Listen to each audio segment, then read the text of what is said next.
Bismillahirrahmanirrahim. Assalamualaikum warahmatullahi wabarakatuh.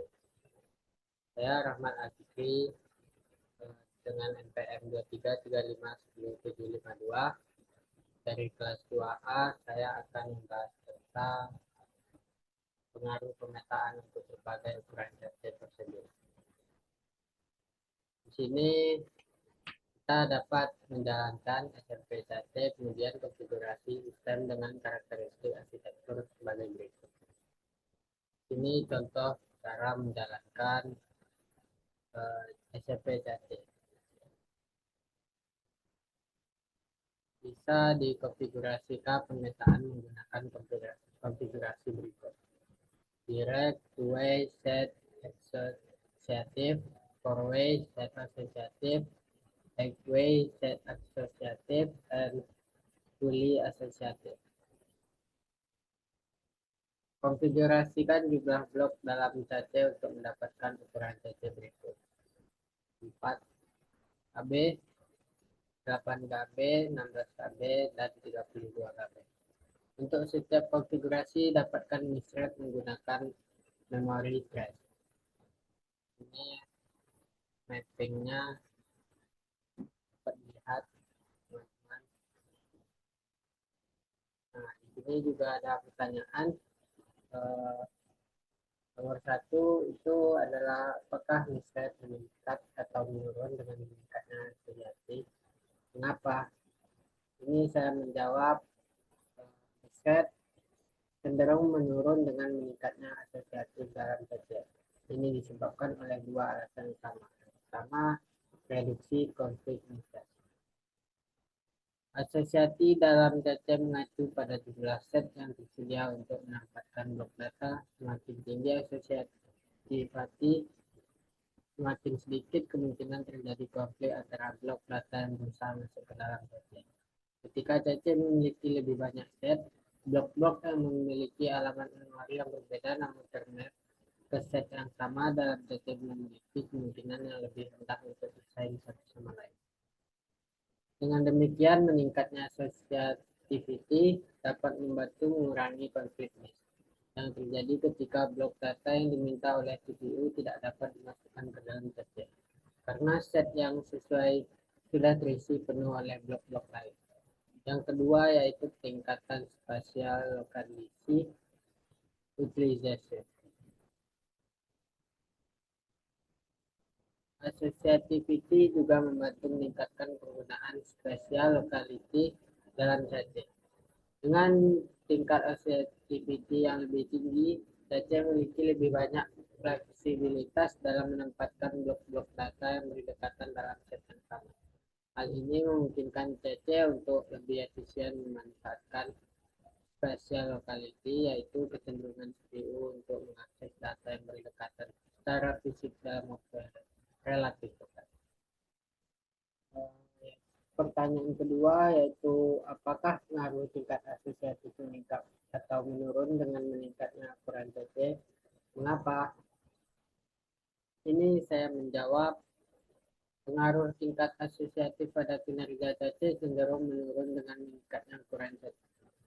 Ada beberapa alasan untuk ini. Yang pertama, reduce conflict with larger set. Saat ukuran CC meningkat, jumlah set dalam CC juga bertambah. Dengan demikian, bahkan dengan tingkat asosiatif rendah, CC memiliki lebih banyak kesempatan untuk menempatkan blok-blok yang berbeda ke dalam set yang berbeda. Dalam CC ini yang lebih besar, konflik antara blok-blok yang mencoba masuk ke dalam set yang sama cenderung menjadi lebih sedikit. Karena CC memiliki lebih banyak set yang tersedia untuk alokasi. Oleh karena itu, peningkatan tingkat asosiatif mungkin tidak memberikan manfaat yang signifikan dalam mengurangi konflik. Yang kedua, increase spatial locality utilization with larger set. Saat ukuran CC meningkat, CC memiliki lebih banyak ruang untuk menyimpan blok-blok data. Ini memungkinkan CC untuk lebih efisien untuk memanfaatkan spatial locality, yaitu kecenderungan CPU untuk mengakses data yang berdekatan secara fisik dalam waktu yang relatif dekat. Pertanyaan ketiga yaitu kesimpulannya, apakah peningkatan asosiatif meningkatkan kinerja sistem? Jika jawabannya adalah ya, secara umum yang manakah yang merupakan langkah dengan lebih banyak manfaat dari direct kedua way, 2W ke 4W, 4W ke 8W, atau 8W ke kuliah asosiatif? Jadi saya menjawab nomor 3, secara umum peningkatan tingkat asosiatif dapat meningkat kinerja sistem dalam beberapa situasi, terutama untuk mengurangi konflik niche dan memanfaatkan spasial lokalisasi. Namun manfaat dari peningkatan tingkat asosiatif mungkin akan mengalami penurunan yang sangat sedikit seiring dengan peningkatan yang terjadi. Secara umum, langkah-langkah yang memberikan peningkatan yang lebih besar dalam kinerja sistem adalah yang memiliki perbedaan tingkat asosiatif yang paling besar. Berikut adalah ringkasannya. Yang pertama, direct net kedua way asosiatif. Langkah ini memungkinkan memberikan peningkatan yang signifikan dalam kerja sistem karena blok-blok yang berbeda dapat didistribusikan ke dua set yang berbeda, mengurangi kemungkinan konflik ini secara dramatis. Kedua, 2W ke 4W asosiatif. Meskipun peningkatan ini masih signifikan, manfaatnya mungkin tidak sebesar dari direct net kedua. Kedua way asosiatif karena efek pengurangan konflik cenderung berkurang dengan peningkatan tingkat asosiatif. Yang ketiga, 4W ke 8W asosiatif.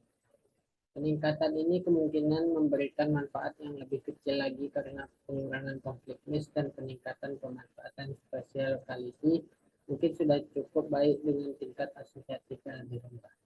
Yang keempat, 8W ke kuliah asosiatif.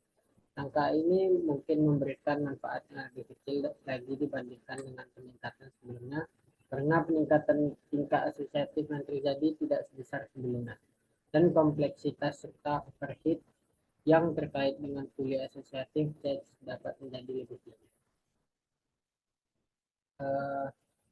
Jadi kita lanjut pembahasan yang kedua, yaitu pengaruh ukuran blok dengan berbagai replacement policy procedure. Di sini contoh cara menjalankan SMP Test kemudian konfigurasi sistem dengan karakteristik arsitektur sebagai berikut. Ini dapat dilihat ya teman-teman cara kerjanya. Nah, langsung saja kita ke pertanyaan pertama. Apakah misrate meningkat atau menurun dengan meningkatnya ukuran blok? Jelaskan. Ini saya menjawab misrate cenderung bergantung pada ukuran blok dalam CC. Namun seiring waktu, hal ini memungkinkan chat untuk lebih efisien memanfaatkan spesial lokalisi, yaitu kecenderungan CPU untuk mengakses data yang didekatkan secara fisik dalam waktu yang relatif dekat. Dengan demikian, ketika CPU meminta data, ada kemungkinan lebih tinggi bahwa data yang terkait akan di-chat mengurangi kemungkinan potensi untuk meningkat konflik niche. Namun dengan ukuran blok yang lebih besar, ada potensi bahwa lebih banyak alamat memori akan ternaik ke blok yang sama dalam set, meningkatkan kemungkinan konflik niche. Ini terutama berlaku untuk set yang memiliki asosiatif yang rendah atau ukuran yang kecil. Yang kedua, menurunnya ukuran blok. Meningkatnya kemungkinan temporal lokasi dan potensi untuk meningkatnya overfit. Jadi saya akan melanjutkan pertanyaan kedua, yaitu bagaimana pengaruh replacement polisi terhadap misrate untuk setiap ukuran blok. Jelaskan. Ini saya menjelaskan pengaruh replacement polisi terhadap misrate dapat bervariasi tergantung pada ukuran blok dalam set. Berikut adalah penjelasan untuk pengaruhnya pada setiap blok. Ukuran blok kecil. Pada ukuran blok kecil, replace polisi akan memiliki pengaruh yang cukup signifikan terhadap misrate. Contohnya LRU sering dianggap efektif untuk ukuran blok yang kecil karena mampu mempertahankan blok-blok yang baru saja diakses dalam cache, sehingga mengurangi kemungkinan terjadinya miss. Yang kedua, ukuran blok besar. Pada ukuran blok yang besar, pengaruh replacement polisi terhadap misread mungkin menjadi kurang signifikan. Dalam hal ini, kebijakan yang berfokus pada pola akses data seperti LRU masih dapat memberikan kontribusi positif terhadap mengurangi misread dengan mempertahankan blok-blok yang sering diakses dalam chat. Namun, kebijakan seperti FIFO atau random mungkin juga memberikan hasil yang dapat diterima karena pada ukuran blok yang besar. Kemungkinan terjadinya konflik antara blok-blok yang berbeda dapat lebih rendah. Pertanyaan ketiga yaitu secara umum manakah replacement polisi dengan misread terbaik dan mana yang paling buruk? Ini saya menjawab secara umum replacement polisi dengan misread terbaik adalah LRU. Sementara yang paling buruk adalah random. LRU adalah kebijakan yang mempertimbangkan pola akses data dengan mempertahankan blok yang baru-baru ini diakses dalam cache. Blok yang paling baru diakses memiliki peluang lebih besar untuk tetap berada di cache, sehingga mengurangi misread. LRU umumnya memberikan performa yang baik dalam mengurangi misread karena mengandalkan central locality. Yang kedua, FIFO. FIFO adalah kebijakan yang sederhana di mana blok yang pertama dimasukkan ke dalam cache adalah yang pertama yang digantikan saat cache penuh. FIFO seringkali tidak memberikan performa yang optimal dalam mengurangi misread karena tidak mempertimbangkan seberapa sering blok digunakan oleh setiap. Yang ketiga, random. Random ini kebijakan ini secara acak memilih blok untuk digantikan saat cache penuh. Random tidak mempertimbangkan pola akses data sama sekali dan hanya berdasarkan keberuntungan. Random mungkin memberikan hasil yang tidak konsisten dan tidak efisien. Karena blok yang sering diakses memiliki peluang yang sama dengan blok yang jarang diakses untuk digantikan. Yang keempat yaitu analisislah apakah setiap trace file mengaruhi kinerja dari masing-masing replacement policy. Apakah manfaat kinerja seluruh replacement policy terjadi untuk semua pola ukur atau bergantung pada file trace? Saya menjawab ini nomor 4, setiap file jejak trace file dapat mempengaruhi kinerja dari masing-masing, mempengaruhi efektivitas dari kebijakan penggantian yang digunakan oleh cache. Contoh di sini nomor 1, file trace dengan pola akses temporal lokalisasi yang tinggi. Dan yang kedua contohnya yaitu file trace dengan pola akses acak.